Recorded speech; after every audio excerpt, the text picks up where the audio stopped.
जे काही हवंय ते झी5 ऍप वर पहा. झी5 ऍप डाउनलोड करा आणि फ्री मध्ये पहा केव्हाही कुठेही. कानबाई खूप पाय दुखतेत माय. राधिकाचं नागपूरमध्ये पण हाऊस असेल ना मोठं? माहित नाही. पण ती रिच तर वाटते मला. माहित नाही. खूप प्रेमळ आहे ती स्वभावानं. एकदा जीव लावला ना एखाद्याला की मग बापरे मग मागे. बस बस मला मिळाली ना इन्फो. बस इन्फो. मला सांग तुमचं लव्ह मॅरेज होतं ना? होतं नाही आहे, अजून सोडलं नाहीये त्यांना. तुम्ही मुंबईला कधी आलात? माझी माहिती मिळवण्यासाठी तू हे जे काही करून राहिलीस ना ते मला सगळं समजून राहील. सांग तुझ्या आईला राधिका ताकास तूर लागू देणार नाही. मला सांगा हे सगळं करायची काय गरज होती? तिथे जाऊन ती शना काय बोलणार आहे? तिथे घरी आई आणि राधिका समोर दोन वाक्य बोलता येत नाही. तिथे इंटरव्ह्यू मध्ये जाऊन काय बोलणार आहे? शनू बेबीचा नाही, जरा स्वतःचा विचार करा. हीच खरी संधी आहे. तुमच्या बायकोनी आजवर जो तुमचा अपमान केलाय ना त्या अपमानाचा जगासमोर बदला घेण्याची. काय चाललंय हे? ही पोरगी या घरामध्ये राहणार नाही. बस. दर वेळेला या तुझ्या मसाले कुटणाऱ्या बायका आणि या गुलमोर मधल्या बायका तुझ्या पाठीची म्हणतेस ना? पण एक गोष्ट लक्षात ठेव राधिका, शनाया सुद्धा एकटी नाहीये. हा गुरुनाथ सुभेदार तिच्या पाठीशी आहे. गॅरी माझ्या साईडने हे कळल्यावर मम्मा पण खुश होईल. काय तो महासंग्राम होऊनच जाऊ दे आता. खरंच होऊन जाऊ दे.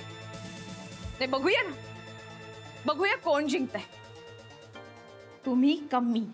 ज्याप्रमाणे फिनिक्स पक्षी राखेतून जन्म घेऊन आकाशात उंच भरारी घेतो त्याचप्रमाणे राधिका सुभेदार यांनी स्वतःला एका उंचीवर नेऊन ठेवलं. राधिका मॅम, तुम्ही एक साध्या सरळ स्त्री आहात. साधी राहणी आणि उच्च विचारसरणी ही आपली संस्कृती आहे.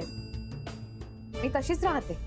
मिस शनाया, तुम्ही सांगा. बिकॉज मी गॅरीच्या लेवलची आहे. यु नो, आय मीन माझ्यात असं काहीतरी आहे ज्यामुळे गॅरीच माझ्या मागे लागला. मी माझी 300 करोडची कंपनी तुझ्या नावावर केली तर तू माझ्या नवऱ्याला परत करशील?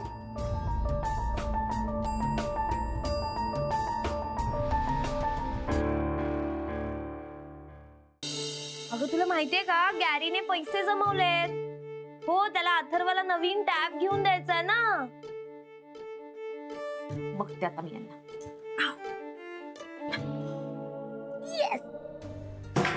अथर्वला टॅब घेऊन देण्यासाठी तुम्ही पैसे जमवलेत ना? हे बघ, मला जमवायचे होते पैसे, मी जमवणार. कुठे ते पैसे? कशाला राधिका, कशाला हवे तुला पैसे?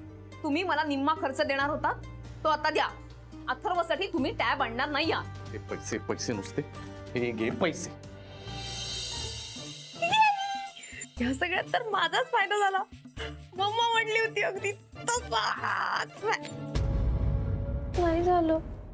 कुठे अथर्व? का? या भयाडामुळे. काय? अगं गुरु का त्याला बोलला माहित आहे? त्याला मी म्हणे तुला टॅब विकत घेऊन देणार होतो पण तू आईच घेऊन देत नाहीये म्हणे. झालं, चिडला, गेला नानींकडे, रुसून बसलाय तिथे. पा, हे असं बोलायची गरज होती का यांना? तू मला पैसे देणार होता फ्रेंड्सना पार्टी देण्यासाठी, त्याचं काय झालं रे? काय आता परत कुठून पार्टीशन आहे? कसली पार्टी? काय बोलतेस परत? असं काय करतोस यार गॅरी? मी तुला सांगितलं होतं मला माझ्या फ्रेंड्सना पार्टी द्यायची. शनाया असं काय करतेस यार? काल तू अचानक मोबाईल घेतलास. मला अथर्वला सुद्धा एक छोटं गिफ्ट द्यावं लागलं. तू घे वेळ आणि मग पैसे जमले की मला सांग, मगच मी येईन. Okay bye. तू फोन काय फोडलास यार? अशी फोडायची वस्तू आहे का ती? गॅरी तो तसंही जुना झाला होता. मी 6 months वापरला होता ऑलरेडी. मला बोर झालं होतं ना. अगं 6 महिन्यात कसं फोनला बोर होईल? तू आता माझा फोन बघ, वर्षानुवर्ष वापरतोय मी सांभाळूनच वापरतोय ना. असं फोडून टाकायचा फोन? मग काय करणार गॅरी? तुझ्याकडे सरळ मागितलं की तसंही तू काही देत नाही. एनिवे, आणि तू पूर्वीचा गॅरी पण नाही राहिलायस आता.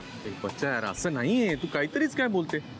बरं ठीक आहे, ऐक तू ना आधीचं सगळं विसरून जा. हा, काही डोक्यात ठेवू नकोस. आपण घेऊ तुला फोन, पण जरा बजेट मधला phone. Gary no budget and all. मला तो लेटेस्ट बॉन्डचा फोन हवाय. गॅरी खूप मस्त आहे यार तो. अगं तो खिशाला पण खूप भारी आहे ग शनाया. तू एवढा महागाचा फोन कसा घ्यायचा? असू दे ना, पण खूप भारी आहे. त्यात मग इमॅजिन काय पिक्चर्स येतील. नाही सगळं मान्य आहे, पण तो फोन खूप महाग आहे ग शनाया. आपण एक काम करू ना, आपण बजेट मधला एखादा चांगला. काय यार गॅरी तुझं सारखं बजेट मधला. तू एका कंपनीचा सीईओ आहेस का त्या कंपनीमध्ये ड्रायव्हर आहेस? तू काहीतरी काय बोलते? मी ड्रायव्हर कशाला असेल? हा, मी सीईओ आहे कंपनीचा. मग ठीक आहे, मग मला बॉन्डचा फोन हवाय म्हणजे हवाय. ओके तेव्हा तिकडे जायचं आपलं. ऐक ना, एकदा आपण बघू जरा second hand. Welcome ma'am. Hi, मला लेटेस्ट फोन दाखवा. लेटेस्ट म्हणजे जरा असं बजेट मधला असेल तरी चालेल नाही? नाही, मला ना तो बॉन्डचा फोन दाखवा ज्याची ऍड आपण टीव्हीवर बघतो. लेटेस्ट मॉडेल ना? हा लेटेस्ट. हा बघा बॉन्डचा फोन. हा कितीला आहे पण? फक्त 50,000. 50,000चा फोन आहे? तो वॉट या गॅरी, पण यातनं सेल्फी किती भारी येईल यार. बरं, पण म्हणजे काही स्कीम वगैरे आहे का? 50,000 म्हणजे काही इन्स्टॉलमेंट मध्ये वगैरे देता येईल? आहे ना, फक्त 3200 भरायचा आणि फोन घेऊन जायचा. मग मला सांगा ना काय फॉर्मॅलिटीज आहेत ते.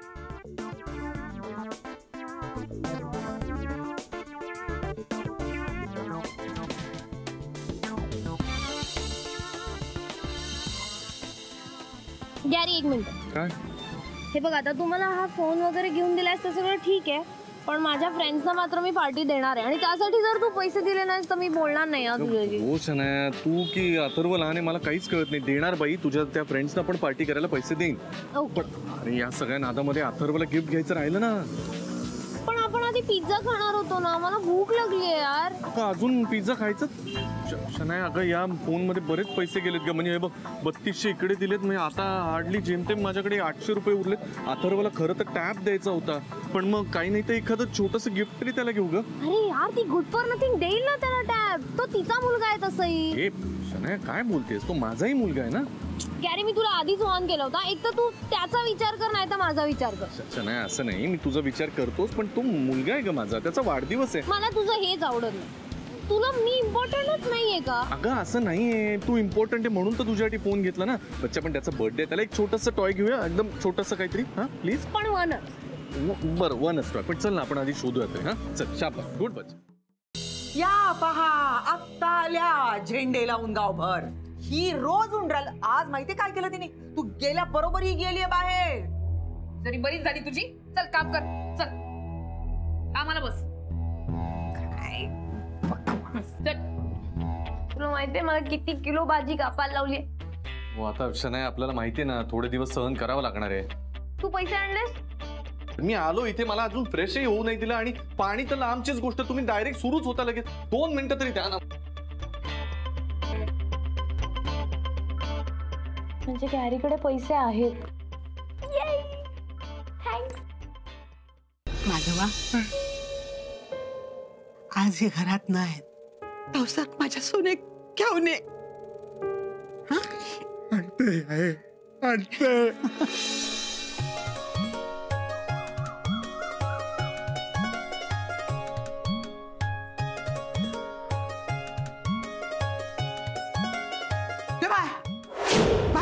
बाहेर चला दोघं आधी. आहे मी सांगते ना, बाहेर जा. मामासाहेब, कुठून सुरुवात करावी? भगव्याकडून का भाल्याकडून? काकर खान!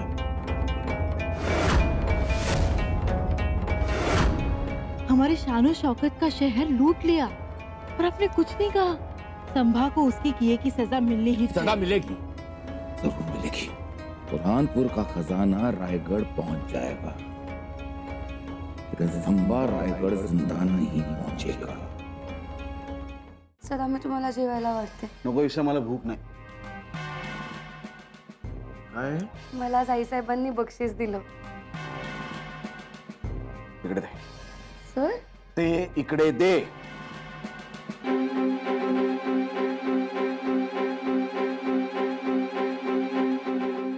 हा तन्मणी, मीच ईशाला दिला. का दिला ताई साहेब? तो जसा राजनंदिनीला शोभायचा तसाच ईशालाही शोभेल. प्लीज ईशाला ईशाच राहू दे, तिच्यामध्ये राजनंदिनीला बघू नका. जय किसान पॅनेलच्या अंजलीताई गायकवाड नवऱ्याला मुठीत ठेवत्यात,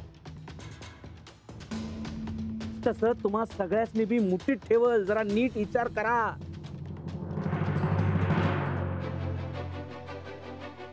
कारभारी, जेवण आणलंय, जेवून घ्या.